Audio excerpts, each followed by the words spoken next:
Hello friends, जय हिंद, वंदे मातरम। Welcome back to our YouTube channel. Friends, geopolitics में एक बहुत बड़ा डेवलपमेंट होता हुआ दिखाई पड़ रहा है और ये जो डेवलपमेंट है ये है ईरान, इजराइल और अमेरिका के जो युद्ध है वो स्टार्ट हो चुका है और आपने ये खबर सुनी ली होगी। लेकिन जैसा कि आप जानते हैं, लगभग 2 महीना पहले ही मैंने इस पर एक वीडियो बनाई थी और ये वीडियो मैंने तब बनाई थी जब ईरान के अंदर ये सारा का सारा जो प्रदर्शन है वो हो रहा था। देखिए, ये जो प्रदर्शन है ये एक शुरुआत थी, लेकिन मैंने जैसा कि उस टाइम पे आपको बताया था कि देखिए इसकी जो परिणति होगी, जो इसका रिजल्ट होगा, वो जाकर के होने वाला है ईरान के अंदर सत्ता का परिवर्तन। और यही जो है अब आपको होता हुआ दिखाई पड़ेगा। और जानते होंगे आप कि डोनाल्ड ट्रंप ने एक प्रेस कॉन्फ्रेंस की है और उन्होंने बताया है कि देखिए हम आने वाले 1 से 2 दिन के अंदर ही पहली बार आप देखेंगे इसमें कि ईरान की जो नेवल है, यानी कि जो नेवी है, उसको डिस्ट्रॉय करने वाले हैं। और उसके बाद आप ये भी देखेंगे कि ईरान के अंदर ही जो उनके एयर बेसिस हैं उनको भी ये नष्ट करेंगे और पूरी तरीका से डिसमेंटल कर देंगे, उनका जो रिवॉल्यूशनरी गार्ड है उसको भी और उनकी नेवी को। और इसका जो अल्टीमेट गोल क्या है, देखिए मैंने ये इसलिए भी आपको बताया था कि जो पीस टॉक थी वो हो चुकी थी असफल, और पीस टॉक जैसे ही असफल हुई थी परसों, तो मैंने बता दिया था कि देखिए अब लास्ट में यही बचता है कि अब अमेरिका को युद्ध में जाना पड़ेगा। और मैंने ये भी आपको बताया था कि देखिए ये जो सारे कार्य हैं वो इसलिए हो रहे हैं ताकि एक वैलिडेशन जो है वो अमेरिका को मिल जाए कि ये हमेशा से आरोप लगता रहा है अमेरिका के ऊपर कि देखिए अमेरिका दूसरे जो कमजोर देश हैं उनको डिस्ट्रॉय करता है, वहां की जो सत्ता है उसे परिवर्तित कर देता है। लेकिन अब की बार अमेरिका ने एक बहुत बड़ा जाल जो है वो बिछाया था और उसमें यह बिछाया है कि देखिए हमने तो पीस टॉक की थी जो ईरान के साथ में, लेकिन ईरान माना ही नहीं। और वास्तव में जो रिपोर्ट्स है वो यही कहती हैं कि अमेरिका चाहता था, और अमेरिका जो चाहता था वो भी मैं इसमें आपको बताऊंगा। आप जानते होंगे IAEA नाम की एक अंतरराष्ट्रीय एजेंसी होती है जो पूरी दुनिया के अंदर जितना भी यूरेनियम एनरिचमेंट है उस पर नजर रखती है, ताकि कोई भी जो देश है वो सिविल तरीका से उसका यूज कर रहा है या फिर मिलिट्रीली यूज कर रहा है। अब देखिए IAEA ने जो है अमेरिकन ऑफिशियल्स और गवर्नमेंट को ये रिपोर्ट किया था कि देखिए अमेरिका जो ये जो ईरान है ये ICBM डेवलप कर रहा है जिसकी जो मारक क्षमता है वो अमेरिका तक होने वाली है। और इसी को लेकर के ये जो चर्चा थी और ये जो बैठकें हो रही थी कि जो ईरान है उसके पास में जो अभी मौजूदा जितनी मिसाइल्स हैं, एक तो उन्हें भी जो डिस्ट्रॉय करेगा जो भी 300 किलोमीटर से ज्यादा रेंज की है, यानी कि 300 किलोमीटर रेंज की जितनी इससे ज्यादा रेंज की जो भी मिसाइल होंगी उनको डिस्ट्रॉय करना होगा और आगे जो है ये प्रोग्राम बंद करना होगा। ये जो पीस टॉक यहां पर आकर के फेल हो जाती है कि ईरान ने कह दिया कि नहीं, ये जो है हम आने वाले समय में ये तो नहीं बनाएंगे जो अमेरिका है वहां तक जो मिसाइल्स रीच करेंगी वो हम नहीं बनाएंगे। लेकिन उन्होंने ये बोल दिया कि जो अभी हमारे पास में मिसाइल्स हैं जिनकी मारक क्षमता में भी अमेरिका तक हो सकती है, क्लियर, उनको हम जो है हम डिस्ट्रॉय नहीं करेंगे। और प्रोग्राम जो है उसको भी बंद करने से एक तरीका से लगभग मना ही कर दिया। आप जानते हैं ना केजरीवाल की भाषा में कि उन्होंने लगभग मना कर दिया, तो जो लगभग है वो बिल्कुल मना कर दिया। और उसके बाद में अब कोई ऑप्शन नहीं बचता अमेरिका के पास में कि वो ईरान के ऊपर अटैक करे। और बिल्कुल ये जो वैलिडेशन है ये अमेरिका के पास जा चुका है और आप आने वाले 5 से 7 दिन के अंदर आप ये देखेंगे कि अमेरिका के जो सुप्रीम लीडर है खुमनेई, उनका जो है अंत होता हुआ भी आप देखेंगे। और अमेरिका के द्वारा और इजराइल, क्योंकि दोनों की ज्वाइंट ही है, ये जो अभी अटैक हुए हैं दोनों ने ज्वाइंटली होकर के ये किए हैं। और तीसरी बात आपको ये जाननी होगी कि आप देखेंगे कि जो इजराइल है उसके ऊपर भी मिसाइल दागी गई है ना, मिसाइल दागी गई है ईरान के द्वारा। लेकिन और दूसरा ये है कि ईरान के द्वारा जो मिसाइल है वो अमेरिका के जो बेस है, जो कतर के अंदर है, UAE के अंदर है, उनके ऊपर भी जो है मिसाइल्स दागी गई हैं। और आप जानिए ये डोनाल्ड ट्रंप ने बोला था कि अगर आपने उल्टा जो है मिसाइल्स दागी तो इसका जो है खामियाजा आपको अपने अंत के रूप में चुकाना पड़ेगा। और ये डोनाल्ड ट्रंप सुबह ही प्रेस कॉन्फ्रेंस में बोल चुके थे, लेकिन उसके बावजूद भी ईरान ने ये गलती कर दी है। और अब आने वाले 4 से 5 दिन के अंदर आप ये देखेंगे कि अब जो ईरान है वो पूरी तरीका से उनका जो सत्ता परिवर्तन है वो, क्योंकि अल्टीमेट गोल क्या है, अल्टीमेट गोल है जो ईरान के अंदर से ये जो मुल्ला सत्ता है इस मुल्ला सत्ता को उखाड़ करके फेंकना है और वहां पर अपनी जो पिट्ठू सरकार है, अमेरिका की जो पिट्ठू सरकार है, वो ला करके वहां बैठानी होगी। अब देखिए रजा साहब पहले भी, मैंने उनका नाम पहले भी, क्योंकि बहुत सारी वीडियो में इस पर बना चुका हूं पहले भी। अब देखिए ये जो है अल्टीमेट गोल अचीव करने में अमेरिका कितना समय लेने वाला है। देखिए ईरान के पास में, अगर आप इसका तीसरा पॉइंट देखेंगे तो ईरान के पास में अपना कोई डिफेंस सिस्टम नहीं है। अगर ईरान इजराइल के ऊपर जो भी मिसाइल से अटैक करने वाला है उनको आसानी से रोका जा सकता है, क्योंकि उनके पास आयरन डोम है। और आप मान के चलिए कि 90 से लेकर के 80% जो मिसाइल्स हैं उनको आराम से जो है इजराइल रोक लेगा। लेकिन जितनी भी मिसाइल्स पड़ने वाली हैं, अब जितनी भी मिसाइल पड़ने वाली है ईरान के ऊपर, वो 100% गिरेंगी। यानी कि उनको रोकने के लिए ईरान के पास में कोई तरीका का जो है एयर डिफेंस सिस्टम मौजूद ही नहीं है। और आप ये भी जानते होंगे कि अभी हमारे प्रधानमंत्री मोदी भी विजिट करके आए हैं इजराइल के अंदर से, और हमारे जो है उनके साथ में जो स्ट्रेटेजिक डिफेंस पार्टनरशिप वो हमारे साथ हो चुकी है।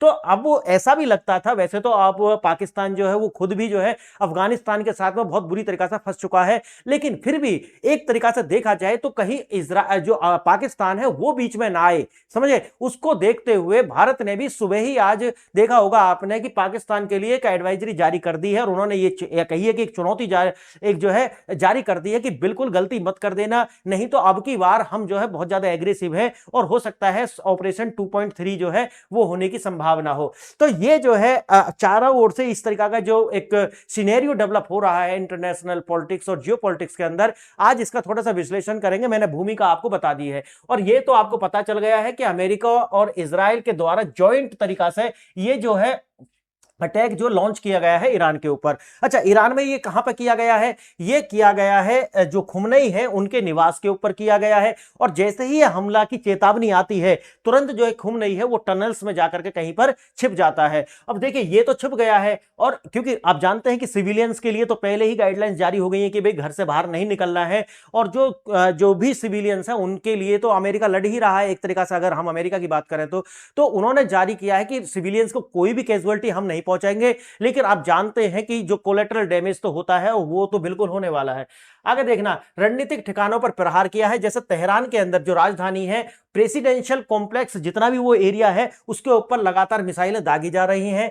पूर्वी ईरान के अंदर जो मिलिट्री बेस हैं उनके ऊपर भी मिसाइलें दागी जा रही हैं, और जो सप्लाई चेन्स हैं यानी कि एक तरीका से जो लॉजिस्टिक्स है उसको बिल्कुल जो है डिस्ट्रॉय कर दिया गया है। तेहरान के प्रेसिडेंशियल कॉम्प्लेक्स या फिर पूर्वी ईरान के अंदर लगातार यह कार्य किया जा रहा है। अगर हम डोनाल्ड ट्रंप की बात माने तो उन्होंने कहा है कि हम इनके जो मिलिट्री है सबसे पहले उसको, और जो उनका एक बंदरगाह है यानी कि बंदर अब्बास, उसको जो है जल्दी ही हम खत्म कर देंगे। देखिए परमाणु वार्ता, जैसे ये मैंने आपको शुरू में बताया कि ये बिल्कुल जो फेल हो चुकी थी, IAEA जो है उसके द्वारा बिल्कुल ये बताया गया कि देखिए जो इजराइल है, ये जो ईरान है, ये आने वाले समय में खतरा हो सकता है अमेरिका के लिए।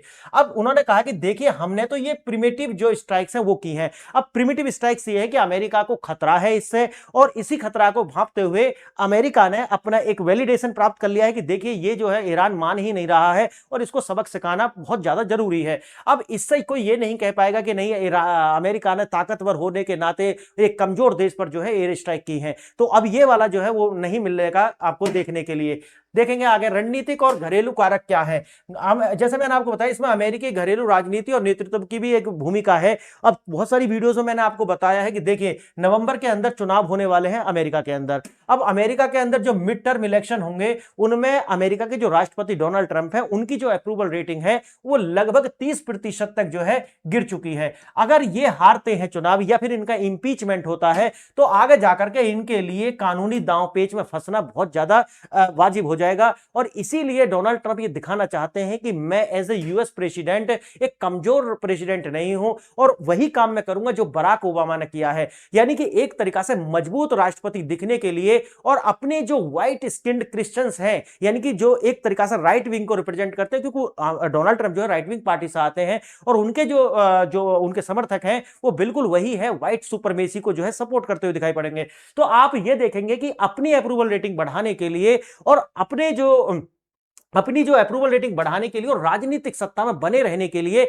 भी एक कारक है। ये समझ लेना कि 100% ये नहीं है, लेकिन एक कारक उसमें ये भी है कि ईरान की ये स्थिति जो है वो बनाई गई है। बाकी तो मैंने आपको बताया है क्या क्या है। देखें, हम आगे बढ़े उससे पहले आपको दो प्रश्न है जिन पर विचार करना होगा। आप इनके आंसर्स अगर जानते हैं तो वेल एंड गुड, अदरवाइज आपको लास्ट वाली स्लाइड पर इनके विस्तृत आंसर्स आपको देखने के लिए मिलेंगे। आइए देखते हैं। और ये जो क्वेश्चन है ना, ये आपके किसी भी एग्जाम में बहुत ज्यादा महत्वपूर्ण है और आपकी नॉलेज बेस्ड करने के लिए भी है, और साथ ही साथ अगर नॉलेज नहीं है तो नॉलेज का एनहांसमेंट करने के लिए बहुत ज्यादा आवश्यक है। देखिए प्रश्न क्या है। हाल ही में आईएईए यानी कि अंतरराष्ट्रीय परमाणु ऊर्जा एजेंसी की रिपोर्ट के अनुसार ईरान ने यूरेनियम संवर्धन यानी कि यूरेनियम एनरिचमेंट का स्तर कितने प्रतिशत तक जो है बढ़ा लिया, जो परमाणु हथियार बनाने के करीब है। और आपको चार विकल्प दिए गए हैं। पहला है 20%, दूसरा है 90%, तीसरा है 60% और चौथा विकल्प है 45%। तो बताना इसमें से क्या सही है। बाकी मैंने जैसे बताया लास्ट वाली स्लाइड पर आपको इनके आंसर देखने के लिए मिल जाएंगे। देखिए दूसरा प्रश्न क्या है। ईरान के रणनीतिक भूगोल के संदर्भ में पूर्वी ईरान यानी कि ईस्टर्न ईरान में मुख्य रूप से कौन से प्रतिष्ठान स्थित हैं जिन्हें हालिया हमले में निशाना बनाया गया है। पहला देखिए प्रशासनिक भवन यानी कि जो एडमिनिस्ट्रेटिव बिल्डिंग्स हैं, क्या ये आपको पूर्वी ईरान में दिखेंगे। सैन्य ब्लॉक्स यानी कि मिलिट्री ब्लॉक्स, तेल रिफाइनरी और चौथा है परमाणु रिएक्टर्स। तो आपको बताना होगा इनमें से कौन सा आंसर सही है। आइए थोड़ा सा इसे विस्तार से देखते हैं इस न्यूज को। ऑपरेशन, यह केवल इजराइल नहीं बल्कि अमेरिका और इजराइल दोनों का ही जॉइंट ऑपरेशन है। और इसमें बताया गया कि देखिए प्रिमिटिव स्ट्राइक्स हैं, यानी कि एक तरीका से खतरा हमने भांप लिया और खतरे को जो है न्यूट्रलाइज करने के लिए हमने ये स्ट्राइक की है, ऐसा उनका जो है वक्तव्य है। देखिए ईरान की प्रेसिडेंशियल बिल्डिंग्स हो या फिर जो सुप्रीम लीडर है वहां के खुमनई, उनका जो निवास स्थान है उसको जो है टारगेट किया गया। अब देखिए पूरे तेहरान में धमाके और सायरन ही गूंज रहे हैं ताकि लोग अपने घरों में रहें। देखिए हमलों के केंद्र यानी कि हमलों को जो केंद्र बनाया गया है, एक तो बनाया गया है सेंट्रल ईरान में जहां की इनके प्रमुख प्रशासनिक भवन यानी, और दूसरी क्या है इनकी जो बिल्डिंग्स है वो है पूर्वी ईरान के अंदर ही मिलिट्री ब्लॉक्स जिन्हें बोलते हैं वो भी वहां पे हैं, और सप्लाई लाइन जो है वो है। तो ताकि सप्लाई लाइन को काट सकें इसीलिए इस एरिया में ज्यादा से ज्यादा जो मिसाइल हैं उनको इनसे अटैक किया जा रहा है। अब आप जानते हैं जो मैंने घरेलू राजनीति बताई है अमेरिका की, कि अमेरिका के जो राष्ट्रपति हैं 40% से गिरते गिरते लगभग 20% पर आ चुकी है इनकी अप्रूवल रेटिंग। अब ये अप्रूवल रेटिंग जैसा आप जानते हैं कि मिड टर्म इलेक्शन होंगे और हो सकता है कि अगर ये प्रदर्शन खराब करते हैं तो इनकी खुद की भी पार्टी इनको जो है इंपीचमेंट करा दे। क्लियर। लेकिन इससे बच जाएंगे। ये क्यों बचेंगे, यही तो सारी फील्डिंग जो है लगाई गई है इसके लिए। तो अब होता क्या है, 12 दिन का युद्ध यानी कि 12 डे प्लान है इनका, और इजराइल के साथ मिलकर के ये पूरी फील्डिंग यानी कि लगभग 12 दिन के अंदर अंदर इसको खत्म करने की बात हो रही है। तो आप जानते हैं कि वार में जा तो सकते हैं आप, लेकिन कब आप लौटेंगे ये निश्चित करेगा अब आपकी कंडीशंस के ऊपर। अब चले तो गए हैं इस युद्ध में, देखना ये होगा कि क्या 12 दिन में इसको कर पाएंगे या 6 दिन में कर पाएंगे या 15 दिन में कर पाएंगे, ये तो देखना होगा आगे। देखिए आईएपीएसी आईपैक का ताकत, अमेरिका की नीतियों पर इजराइल की जो लॉबी है यानी कि उसकी जो कमेटी है उसका प्रभाव देखने के लिए मिलता है। बेंजामिन नेतन्याहू की जो चाल है, पिछली बार इजराइल ने जब हमला किया था तो अमेरिका ने जो है उसका साथ दिया था, और अब की बार अमेरिका ने हमला किया है तो साथ दे रहा है इजराइल। यानी कि दोनों भाई और दोनों ही तबाही एक तरीका से मिलकर के और बनकर के टूट पड़े हैं ईरान के ऊपर। जिसके पास पैसा और ताकत है वही दुनिया चलाता है, और ये वाला जो कोट है ये बिल्कुल सटीक बैठता है। कमजोर की कुछ नहीं होता है बल्कि जिसके पास ताकत है वही जो है दुनिया चलाता है। विरोध प्रदर्शन मैंने आपको बताया था 28 दिसंबर के से शुरू हुए थे और 18 जनवरी तक, और लगातार अभी भी आप देखोगे तो कहीं ना कहीं ये आपको देखने के लिए मिलते हैं। लेकिन उसके बाद में खून की नदियां बहाई गई ईरान के द्वारा, और इनको जो है बुरी तरीका से कुचला गया, यानी कि अपने ही बच्चे अपने ही नागरिकों का जो है बुरी तरीका से नरसंहार किया गया ईरान के द्वारा। और उसके बाद में ये पीस टॉक शुरू होती है, लेकिन उनका जो आप जानते हैं कि क्या ही सारी की सारी फेल हो जाती हैं, और अमेरिका के द्वारा वही की जो इकोनॉमिक एम्बार्गो जो है वो लगाए गए थे ईरान के ऊपर, लेकिन इनका ज्यादा असर इन पर हुआ नहीं। वैसे तो आप देखोगे कि रियाल पूरी तरह से बर्बाद हो चुका है, लेकिन उसके बाद भी ये माने नहीं ईरान, और उसके बाद ये कि बचता है कि आपको जो है जाकर के एयर स्ट्राइक करनी ही होगी। ये मैंने आपको बता दिया। आईएईए की जो रिपोर्ट है उसमें बताया गया कि लगभग 60% एनरिचमेंट हो चुका है, और 60% एनरिचमेंट के बाद में इससे जो है मिसाइल का निर्माण करना आसान हो जाएगा। और इससे एक प्रक्रिया होती है सेंट्रीफ्यूज, और सेंट्रीफ्यूज की जो प्रक्रिया है उसको आगे बढ़ा रहा था ईरान, लेकिन यहीं पर इसको जो है रोक लिया गया है। और अब आने वाले समय में ईरान अपने इस स्थिति में तो नहीं दिखेगा जैसे आज है। इसका मतलब है कि ये जो रिजीम है, ये कि जो मुल्ला रिजीम है, ये बिल्कुल नष्ट होने वाली है। इसका आप अब खात्मा होता हुआ देखोगे, और हो सकता है कि अगर इसमें बच भी जाता है एयर स्ट्राइक में, तो इसका सद्दाम हुसैन 2.0 आप होता हुआ देखेंगे खुमनई का। देखिए एयर स्पेस, ईरान ने अपना पूरा हवाई क्षेत्र एयर स्पेस बंद कर दिया है। उसके बाद देखेंगे इजराइल देश में स्टेट ऑफ इमरजेंसी, यानी कि इजराइल ने अपने देश में इमरजेंसी लगा दी है। अमेरिका कतर स्थित अमेरिकी दूतावास में सभी कर्मियों को जो है शेल्टर इन प्लेस में रहने का आदेश दिए गए हैं। और मैंने आपको बताया कि कतर हो, यूएई हो, यहां पर जितने भी अमेरिकन बेस है उन पर लगातार जो है ईरान के द्वारा एयर स्ट्राइक की गई है। लेकिन ज्यादा समय तक टिक नहीं पाएगा इस मैदान में जो ईरान है। देखेंगे इसमें आगे, देखिए मिलिट्री रूल हो फिर अनसर्टिनिटी, तो मिलिट्री रूल की ओर तो नहीं जाएगा, ये जाएगा शाह जो रिजीम है उसको रीइंस्टॉल किया जाएगा दोबारा से। बात आता है ऑयल प्राइस की भारी उछाल संभव है, हाँ हो सकता है, लेकिन वैसे भी तो इन पर पूरे जो है एम्बार्गो लगाए हुए थे, तो ज्यादा तो हमें अनसर्टेनिटी दिखेगी नहीं, क्योंकि अमेरिका अगर इसमें आया है तो वो 1-1.5 महीने की पूरी फील्डिंग लगा करके आया है, तो इसको तो आप जो है संभावित मान के चलिए कि ज्यादा समस्या आएगी नहीं दुनिया को। मिलिट्री अमेरिका के साथ अच्छे संबंध रख सकती है, लेकिन जनता इसका विरोध करेगी, और जैसा कि मैंने आपको बताया है कि ये वाली संभावना हमें नहीं दिखती। हमें एक बात दिखता है कि जो अमेरिका की पिट्ठू सरकार है वो यहां पे बैठने वाली है, तो अगर इसका जब रिजल्ट आएगा तो आप उसे होता हुआ देखेंगे।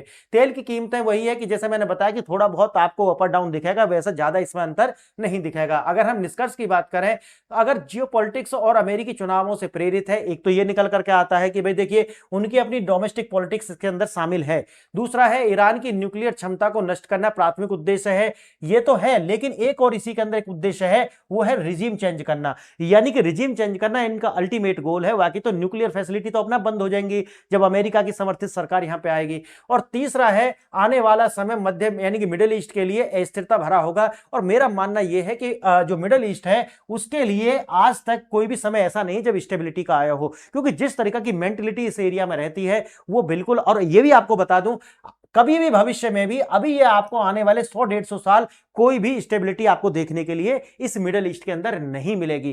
क्यों? क्योंकि जब तक ये मत अलग अलग रहेंगे, यानी कि जब तक हमारे मत और मतांतर अलग अलग रहेंगे, इस दुनिया में मजहब रहेंगे, मजहब जब तक रहेंगे शांति नहीं आ सकती। इसीलिए कहता हूं कि इस दुनिया में धर्म की स्थापना होनी चाहिए, और धर्म ही जो है वो सच्ची शांति ला सकता है। बाकी मजहब जब होंगे तो वो इसी तरीका की लड़ाई करेंगे। यही है इसका अंतिम उद्देश्य। फ्रेंड्स, आपने वीडियो देखा इसके लिए धन्यवाद। जय हिंद, जय भारत।